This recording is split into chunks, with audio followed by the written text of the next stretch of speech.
The better you are at your job, the harder it becomes for your company to move you out of it. And nobody in that building is going to say that out loud. You've been told the reason you're stuck is visibility, that you need to speak up more. That's not it. People noticed you. They noticed you in a room you were never invited to. And they made a decision about you there using math you've never seen. There's a two-word label that follows you through every promotion cycle. You will never be shown it. Let me explain what happened. I'm Dre. I've spent most of my career on the hiring side, recruiting, staffing, sitting in the meetings where people's futures get decided by people who never actually work with them. Talent reviews, calibration sessions. And here's what those rooms taught me. What you see is a performance review. What I've seen is the conversation that happens before the performance review. Two completely different documents. If backstage is what you came for, hit subscribe. That's the only thing this channel does. Let's get into it. Start with the question nobody tells you about. Before anyone moves inside a company, somebody asks one thing. Who covers this if they go? That's the gate. In systems I've worked with, that question gets asked before your name is even seriously discussed. The word for it is backfill. The plan for who does your work once you stop doing your work. And if there's no plan, you're not a promotion candidate. You're a risk to delivery. Now, here's where people misunderstand it. You think being indispensable is leverage.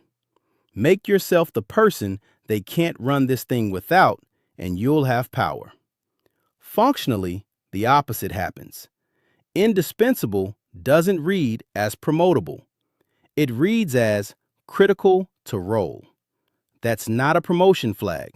That's a retention flag. Different columns entirely. Let's say two people are up for the same step up, equal on paper. Pull the first one out of her seat and three things stall and someone outside the team notices. Pull the second one out of his seat and it gets absorbed in a week. Which one moves? The second one, almost every time. Not because he's better, because he's cheaper to move. So your best work becomes the argument against your own promotion. I'm not saying your manager is a villain. I'm saying he's graded on this quarter's delivery, not on developing you out of his team next year. Nobody's plotting. The incentives just point somewhere else. Now here's where it gets worse. That conversation doesn't even happen with your manager alone. In most mid-size and large companies, your manager does not decide your promotion. A room decides. Calibration, talent review, whatever they call it there, same machine. Managers sit around a table with a limited number of slots and argue. Not about who deserves it in the abstract, about who gets the 4 slots that exist. And this is the part that guts people. You think good work speaks for itself. Good work doesn't speak. Somebody speaks. Your manager has to spend political capital on you, has to burn credibility he'd rather spend somewhere else. And quiet excellence generates exactly 0 urgency to do that. You never gave him a reason to fight. You made his quarter easy. I've seen versions of this where the person who got the slot was, honestly, adequate. But his manager walked in with the packet, made noise, took heat, and would not let it go. And the stronger performer? Her manager said one sentence. She's great. She's happy where she is. That was the entire defense. That was it. So understand what actually happened to her. She wasn't rejected. Nobody voted against her. She was never raised. There is no email for that. There's no feedback for that. There's just another year. To be clear, some managers genuinely fight and lose that room. Slots are limited. Budget is real. And I won't pretend every manager is the problem. But here's what should bother you. In that room, you already have a label on you before anybody opens their mouth. Most talent systems score you on two separate axes, not one, two. What you deliver and what they believe you could deliver. Performance and potential. Two different scores, and they are not connected the way you think. You assume high performance proves potential. Obviously it does, right? I'm already doing work above my level, so clearly I could do the level above mine. In these systems, no. Separate boxes. And one box in particular quietly ends careers. High performance. Limited potential. That's the two-word label. Solid contributor. Valuable in lane. Different companies phrase it differently. Same meaning, and it is sticky. It carries forward cycle to cycle. Not because anybody redecided it, because reopening it cost somebody an argument. And nobody in that room woke up wanting an argument about you. I've watched that label outlive 3 managers. Not one of them questioned it. They inherited a file and they read the file. That's what a new manager does in his first quarter. He reads the file and repeats it. So you're competing against a document you have never read. You can't argue with it. You don't know it exists. Every year you turn in outstanding work, and every year the box stays exactly where it is. Now, labels do move. I've seen them move. But they move when the evidence is loud and new. They do not move because your performance was steady and excellent again. And the evidence they're looking for isn't skill. It's something else entirely. Pull up your company's leveling framework, the document that defines senior versus lead versus principal. Read it carefully. It almost never measures how good you are at the craft. It measures scope. Ambiguity you absorbed. Decisions you owned. People who change direction because of you. Blast radius. So you get better and better. 8 years of getting better, expecting the getting better to pay. And you can be the strongest technician in that building and never touch one promotion criterion. Not one. Because packets get built out of scope evidence. What did you own that nobody handed you? Who moved because of you? A flawless delivery record with no scope story doesn't survive that room. Doesn't get a real argument, and it looks like unfairness. It feels like unfairness. A lot of the time, it's a category error. You've been playing a different game and scoring perfectly in it. Some companies do have real senior specialist tracks, worth checking whether yours funds those roles or just names them on a slide. If any of this is landing, stay with me, because the next part is the one people take personally, and they should. Somewhere in your organization, formally or informally, somebody has an opinion about your flight risk, whether you're going to leave. Sometimes it's written into a retention review. Usually, it's just in someone's head. Either way, it exists, and it moves money. You think loyalty gets rewarded, that staying through the bad quarters buys you something. Functionally, low flight risk reads as, can wait. Urgency follows the risk of loss, not contribution. Loss. Watch what happens when somebody almost leaves. Suddenly, there's a relevel. Suddenly, there's budget nobody could find in March. Meanwhile, the person who's been there 10 years is sitting at their band ceiling, the top of what that title is allowed to pay, and there's no mechanism to move them because nothing ever forced it. Your loyalty didn't get ignored. It got priced. It was quietly used as a discount, and the discount compounds every year you don't force the question. Now, I want to be careful here. I'm not telling you to go get an offer and wave it around. That's a real tactic with real blowback. I'm telling you what the mechanism is. What you do with it is yours.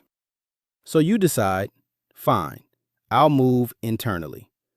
That's when you meet the part nobody warned you about. You'd think internal candidates have an advantage. Known quantity, zero onboarding risk, already cleared the bar. In a lot of companies, internal applicants get treated worse, and not because anyone's cruel. Structurally, time in role. You have to sit 18, 24 months before you can even apply. Manager notification. In a lot of hiring workflows, your current manager finds out you applied. Think about what that does to your next one-on-one. Rec approval. The job has to be funded and opened by people who have no idea who you are. And then the slow walk. Nobody says no. The rec just sits. The receiving manager doesn't want the friction of pulling someone off another team. Your current manager has zero incentive to help you leave. I've seen internal applications stall for months, and then an external hire starts in that exact role. Nobody lied. Nobody blocked anything. It just didn't move. Strong internal mobility programs exist. I've worked with a couple.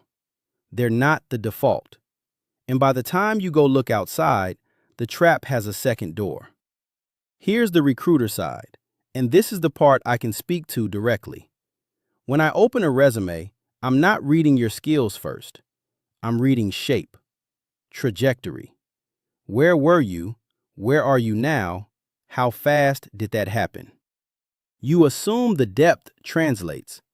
8 years of mastery obviously reads as senior. On the hiring side, 8 years and one title reads as a question mark. Untested at scope. Is this person deep or did they just stop? I can't tell from here, and I've got 90 more of these today. It's a heuristic. I'm not defending it. I'm telling you, it's what happens in the first 15 seconds. Same background, same skills. One title change on the page, and the response rate moves. I've seen it. So the inside says wait. The outside says prove it. That's the trap. And it isn't a conspiracy. It's two systems that never talk to each other, both locally reasonable, and you're standing in the gap. Specialists in tight markets break this constantly, so it's a tendency, not a law. But it's a strong one. So how do you know if this is you? I want to be careful here because you can't see the file. Nobody outside that room can. One cycle means nothing. A pattern is what matters. This does not prove anything, but it may be a signal. You're the default owner for the critical work, but you've never been handed a stretch assignment. The praise is always about reliability, never readiness. We couldn't do this without you. Instead of, you're ready for what's next. Your manager talks about how much he needs you and almost never about where you're going. People with less depth than you have moved past you, and it isn't obviously political. They just moved. And this one. Somebody has told you you're so valuable where you are, more than once. That sentence is not a compliment. Functionally, it's a status. But the biggest one is this. Nobody has ever told you in writing what the next level actually requires. I'm not saying that's deliberate everywhere. I'm saying vague criteria are cheap to maintain. I can't speak for every company, but in systems I've worked with, that gap was rarely an accident of paperwork. So what do you actually do? And I'm not selling you anything magical here. You may not be able to change how one company has already categorized you. Sometimes that label just sits there and outlasts your patience. Make yourself succeedable. Write the documentation. Train the backup. Kill the backfill objection before anybody says it out loud in that room. This is the most direct attack on the mechanism I opened with. If someone can cover your seat, the strongest reason to keep you in it evaporates.